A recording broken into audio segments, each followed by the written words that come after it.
Donald Trump is doubling his lawsuit against CBS News. You know how he was suing them for $10 billion?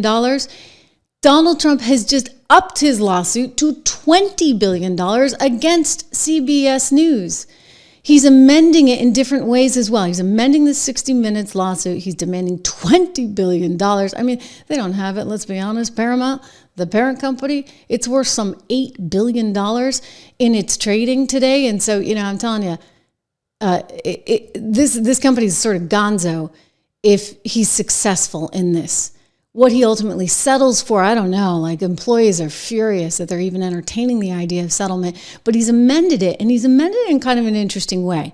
So he's no longer using the First Amendment right now with CBS. He's actually arguing that CBS stood to benefit financially should Harris have been elected. So that makes me wonder. He's steering the case, by the way, away from the First Amendment grounds. He's putting it on the fact that, quote, it does not hinge on free speech arguments because CBS allegedly had business motivations to make Harris appear stronger. CBS is not commenting, but this amended complaint, which actually includes his doctor as well out of Texas, is extremely interesting. Extremely interesting, because I'm sort of wondering, well, did CBS, were they like in on the deal too? Were they like the New York Times? Were they like Politico? Were they getting some kind of handout from these big groups? Was all of network media, all of legacy media on the payroll? I mean, at that point, they're state media and they're not even telling you. At least NPR and PBS have the decency to say, we get some of our money from taxpayer funds. These guys don't tell you that. I don't know with 60 Minutes and I don't know with CBS, but clearly they had some sort of agenda, which is what he keeps pointing to. You know the clip. I'm going to show you the original clip that was played on Face the Nation. And then the not so swift producers, I guess, they allowed that to air unedited on Face the Nation. And then it showed up looking kind of different on 60 Minutes that evening. But it seems that Prime Minister Netanyahu is not listening.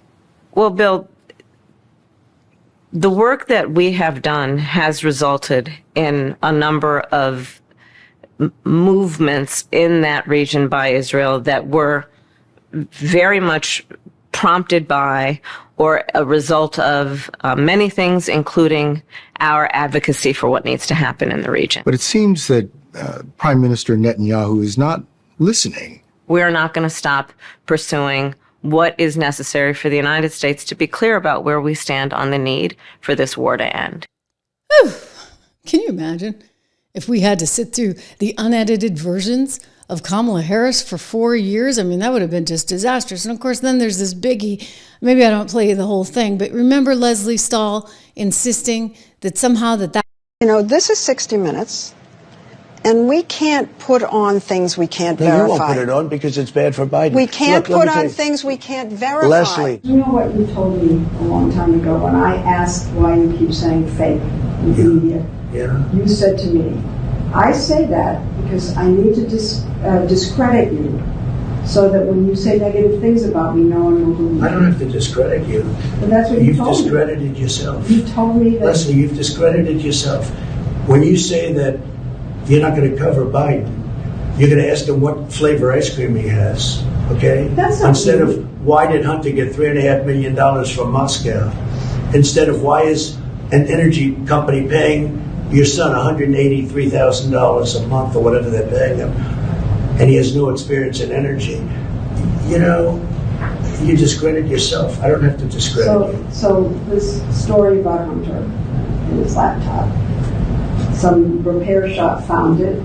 The source is Steve Bannon and Rudy Giuliani. I don't know anything about that. I just know it's a laptop, and they haven't. And you're making this one of the hottest, most important issues in your rallies. It's a very important issue to find out whether or not a man's corrupt who's running for president, who's accepted money from China and from Ukraine and from Russia.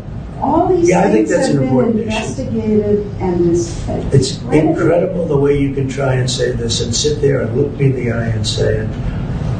He accepted money, his family, from Russia, from Ukraine, from China, and from other places. His brother, who didn't have experience, became a big builder in Iraq without experience. Take a look at what's going on, Leslie. And then you say that shouldn't be discussed. I'm saying It's the biggest scandal out there, Leslie, and you don't cover it. because it can't be verified. You want to talk I'm about telling you. insignificant things. I'm telling you. Of course it can be verified. Excuse me, We they cannot found the verify. laptop. Leslie, It can't be Leslie, verified. what can't be verified? The laptop. Why do you say? Amazing, right? So you wonder why he's doubling the lawsuit to $20 billion against 60 Minutes and possibly putting them out of business. We'll see. I mean, ABC came to a settlement. Remember that one? Some $16 million, $15 for the presidential library, and another $1 million to cover the legal funds. Mark Zuckerberg came to a $25 million settlement with Donald Trump. So what does CBS do here? Don't forget, the FCC has a lot of sway over CBS's future.